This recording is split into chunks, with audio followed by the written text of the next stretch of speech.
My computer just shut down because I accidentally dropped my phone on top of the power button. Oh, nice. It's okay. I'll share it as soon as I can. Not so good. I don't think you're gonna need to because I tagged you in it.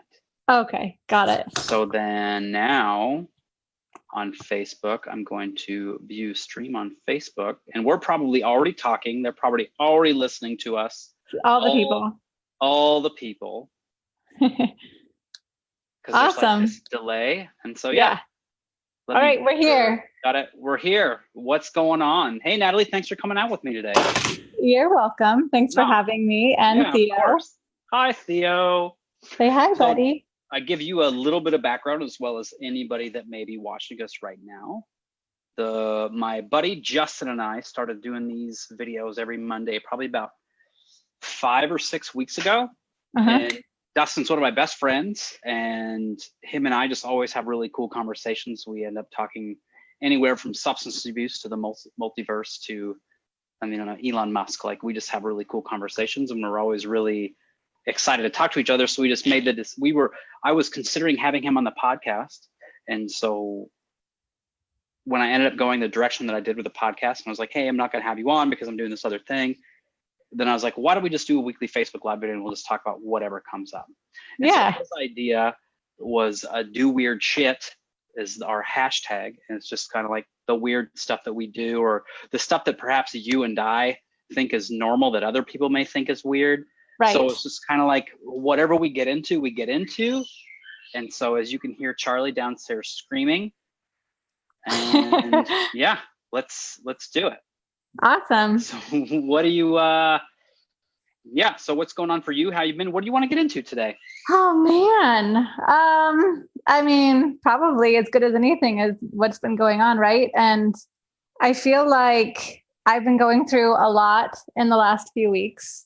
I sort of hit a breaking point where I was tired of not feeling like myself as a new mother. Mm-hmm. And, there's got to be some time. Hey, buddy, be careful. He's surfing on the couch. There's got to be some time where you let things fall where they're going to fall, right?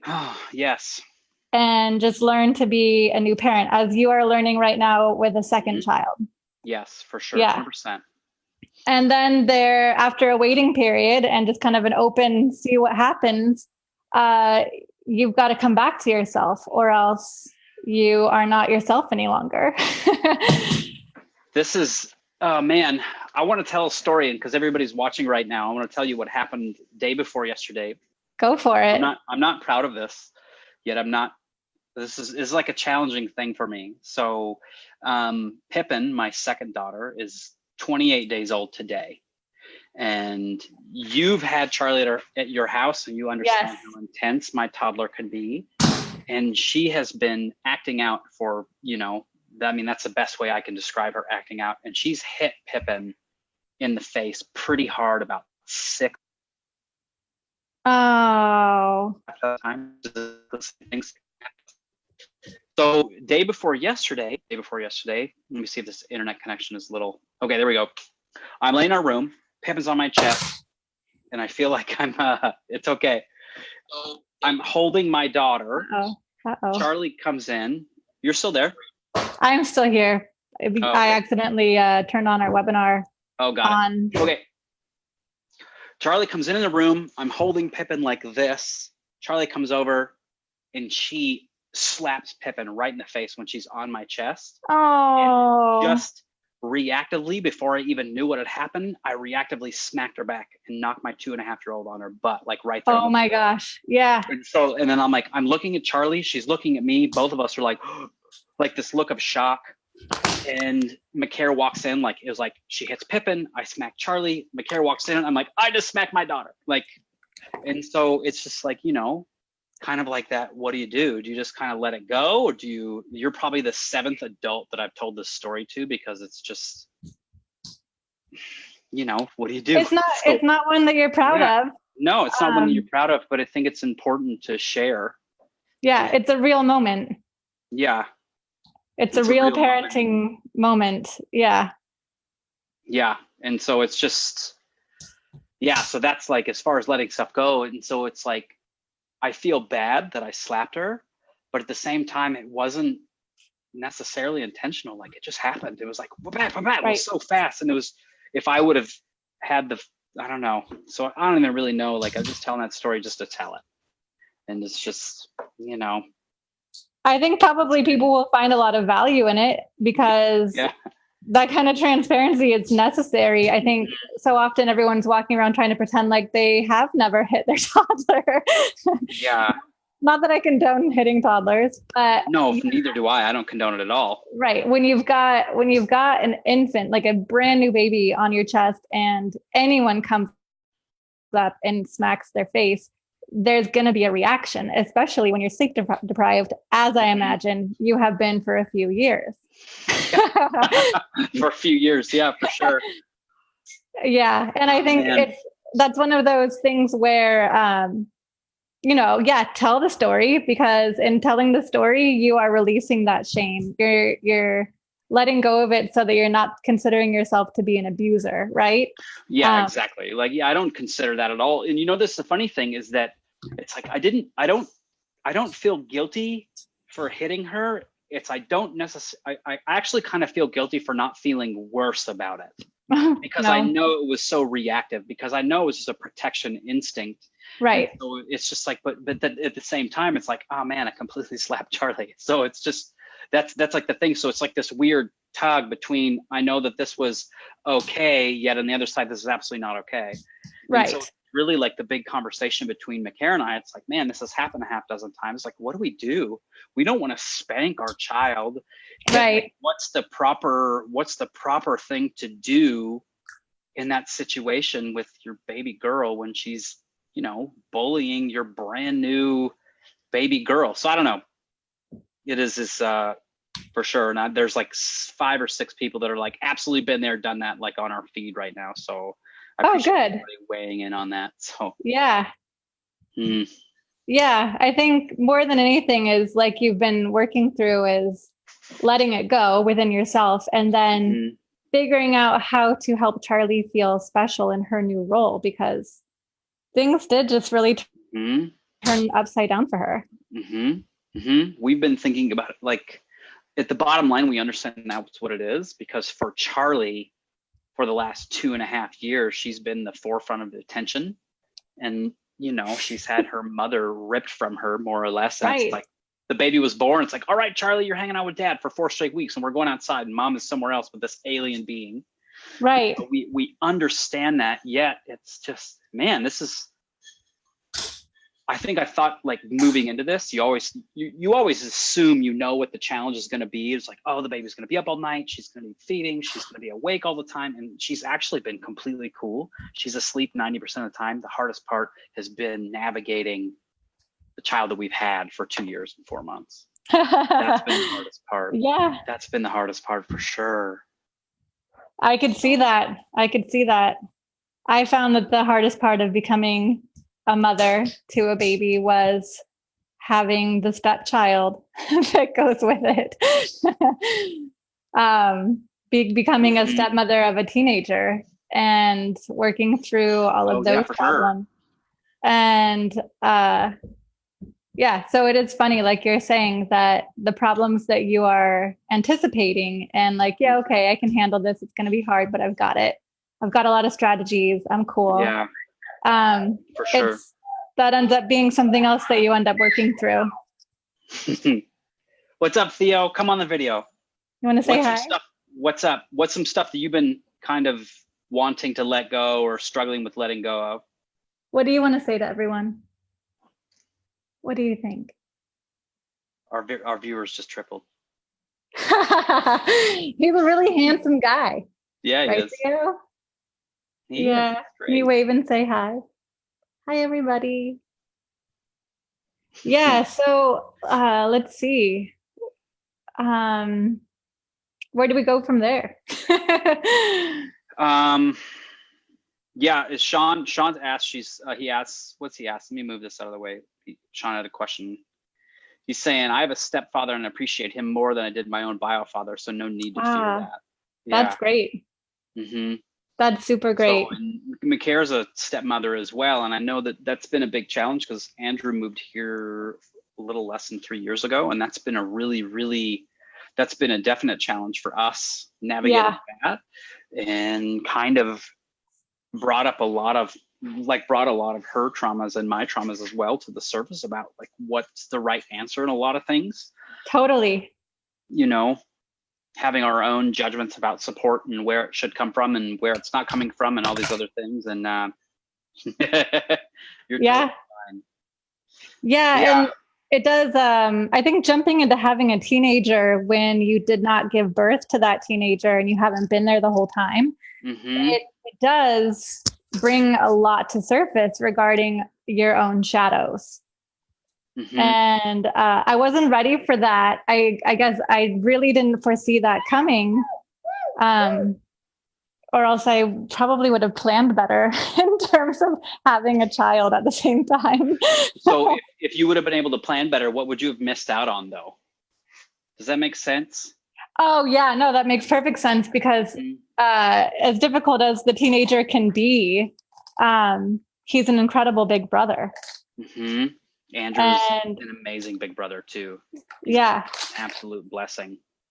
Yeah, so we would have missed out on that beautiful time where they get to spend this long bonding and being brothers. Okay, you can have those ones. I appreciate you being here regardless. Hey, buddy. Okay, you need the pack. You need the pack. Charlie wants the bag too. Sometimes you just need a bag of bananas. Heck yeah.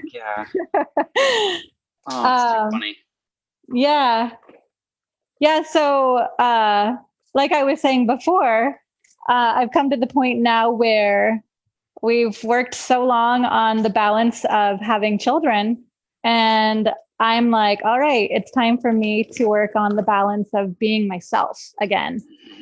And because I've always felt like a big pull, a big calling on my life. And I've answered it and I've answered it and I've answered it and I've responded to my intuition. And then I've come to this point where I'm like, wait, is that my intuition? Because I don't feel like I've gotten anywhere, and especially not in the last 2 years. And is that true? Absolutely not. It's one of the stories that we tell ourselves when we feel like we haven't made progress on something because it doesn't look the way we thought it was going to, right? And so recently I've just been really diving into questions like, why am I here? If I don't feel like I'm doing what I'm supposed to be doing, then what is that going to look like? Where am I going? What's my next step? Where am I headed? Instead of the questions that had been in my, like, just cycling through my mind like garbage. What's wrong with me? Why can't I get it right? Why am I failing? How come everybody else has this? All the comparisons, right? If she can do it, why can't I? I don't get it. Everyone is against me. All of that. And so recently I've really switched my tune. And it's not that I didn't know the right answers as far as self-talk goes before. What really switched is I dedicated myself to a meditation practice and a soul journaling practice.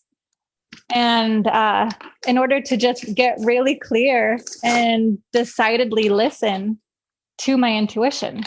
And now I'm seeing a lot of things shift within me. Tell me more about the soul journaling. Tell me, I'm not 100% sure what that is. Yeah, well, it's a lot like journaling. Fantastic. Takes paper, takes a pen or a pencil. And the difference in soul journaling is you have the intention to speak to your soul, or whatever you want to call it. If you believe that the universe lives in you and that's what you call it, or if you believe in the word spirit or Christ living inside of you, whatever is the articulation that works for any of our listeners, right? You set that intention. There's a fly trying to get in my eye. You set the intention to speak to that entity, that power, and you write down a question for that power. So I did a session with someone who works with the soul named Ashley, and she helped me. The questions she suggested were to start with every day are, how am I connected to you today? How am I disconnected to you today? And what do I need today? And to really start, I feel like everyone should be seeing what Theo's up to. Yes, So it's all I'm good. not alone in this. No, it's all good. You keep doing you. Yeah. Yeah, so you start with just those questions, but you can ask anything. So instead of asking questions like, what's wrong with me? It's more productive to ask a forward moving question like, what is my next step? Boom, there's my next step is cleaning up banana chips. I would challenge you to say your next step is to let the banana chips go. Yeah. So true. Yeah. So true. Oh, good. He's going to put them in. Perfect. But Handled. then again, if it was me here in the same situation, getting the banana chips, be like, so it's so easy when it's not you. Right. And it's like one of the things too, like this is literally what we both do for a living, right? Like we both like watch other people and notice, be like, hey, here's your advice, like carry on. And so, but it's just like, oh man, it's really hard when you're in it. And I think one of the earlier, and this is one of the things, Kara and I hang out with Natalie and Cliff at their house every once in a while, probably once every 6 weeks or so. But we always have these cool sharings and like what's really going on, especially we both got toddlers and small children. And we're like, I haven't slept in like, I don't remember what sleep is. And it's just kind of like being able to tell that and share that and be really real in. And then we're both in the same house kind of looking at each other, be like, oh, you've had the same problem too? Like, oh, like I don't feel so bad about myself because I know it's more common than we allow ourselves to believe. We put ourselves in these tiny boxes. Yeah. I may show up somewhere wearing heels and a dress and makeup, but I'm not a put together person. And I think behind closed doors, no one is. Yeah, for sure. Yeah. Whatever put together even means anymore. Or ever did mean. Yes. Yeah, at this point, I'm working more on existing and choosing to be content with existing. I love it. So what's the next, tell people what you do and where they can find you at. All right. So, yeah, that's been shifting what I do exactly. I have been calling myself a holistic nutritionist and life coach, but now I'm recognizing that I'm moving more into truth-telling coaching, and I haven't quite figured out what I'm going to name this. I'm recognizing more and more that I am here on this earth as a truth teller and a storyteller, and I'm here to help other people own their truth. And so, yeah, I'm not quite sure. I haven't got all my details yet, but things are really surfacing every single day, getting a little bit more and more clear on it. I'm also here to clean up banana chips. Oh, it's hilarious. That's oh man. Yeah, you and me and all the parents in the wide world, a bunch of parents are watching that are all echoing the stuff that we're saying, like yes. So no, that's great. Cool. You got anything else you want to get into? We've got a little more time, so I don't know if there's anything you're feeling fired up about or anything breaking your heart that you want to dig into. Like I said, I don't necessarily have an agenda when we do this. We just kind of sit and talk about whatever's coming up. So sure. Let's see. Yeah, so I loved Makara's question when I posted earlier about potential things to talk about. How she brought up like, who did you think you'd be when you're a grown up, and how is that different from who you are? And I loved that question. I would love to dive into answering, but for the sake of fairness, would you like to speak for a while? Who do I think that I was going to be versus who I am now? Man, I'm somewhat like you. Like I'm very much into, like I brand myself as a love and relationship coach, except I know when I work with people, it's really more about identifying who we are and taking those steps closer and closer to our truest selves. Yeah. And so, man, I don't want this to be a cop-out answer, but I know for a really long time, I had this, everything's toppling. I'll keep talking. So for a really long time, neutral, truth teller. Okay, I'm just checking. Man, this is a challenging question. Because I think for the longest time, I had no idea. I had no idea who I was. And I think that was one of the things that caused me the most amount of pain. And one of the things that I work with so many people, it's like we show up in this world and we're looking out into the world and everything else is a mirror back at us. And we're like, oh, I wish I was that. I wish I was that. I wish I was that. I wish I was that.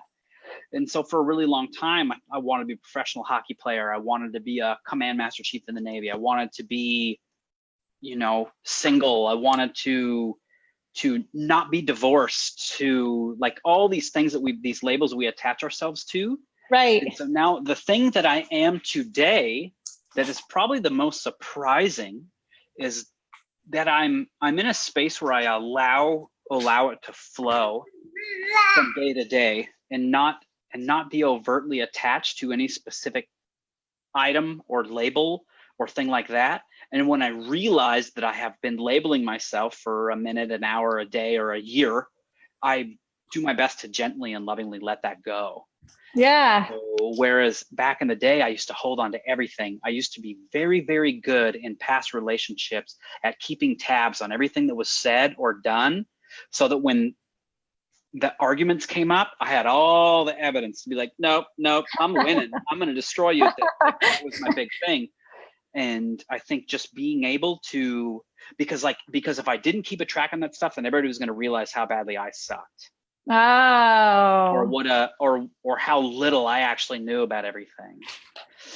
And I think now I'm actually in a space where I'm excited about how little I actually know. Because I get more excited about what I get to go out and discover and learn and dig into. And just like, so I think that's still surprising, like on a daily basis, even though I've been practicing that, like practicing from a space of not knowing, and I'm going to go find out for several years now. It's like sometimes I wake up and I just be like, or like even in relationship with McCare, like I'll just come in and be like this and that, and I'm a freaking blah, blah, blah, blah, blah. And she's just so supporting and so loving that I'm like, even still, it's like, oh man, I forget how good everything is. Right. We forget how much awesomeness we have because we're just holding on to all of our own shit. Totally. All the time. Totally. And so that's that's my biggest practice, is like when I realize that I'm kicking the crap out of myself and being this old version, to remind myself, it's like, hey, you may be feeling pain right now, but it's because of something that doesn't even exist anymore. And it's just like these old illusions of ourselves, and just, I guess, being surprised at being able to let go of that over and over and over and over, you know? That's a beautiful thing. Yeah, as many times as we need to. Yeah. So, and that's, to be in the habit of letting go of something that's not serving you is one of the healthiest things that we can all be doing.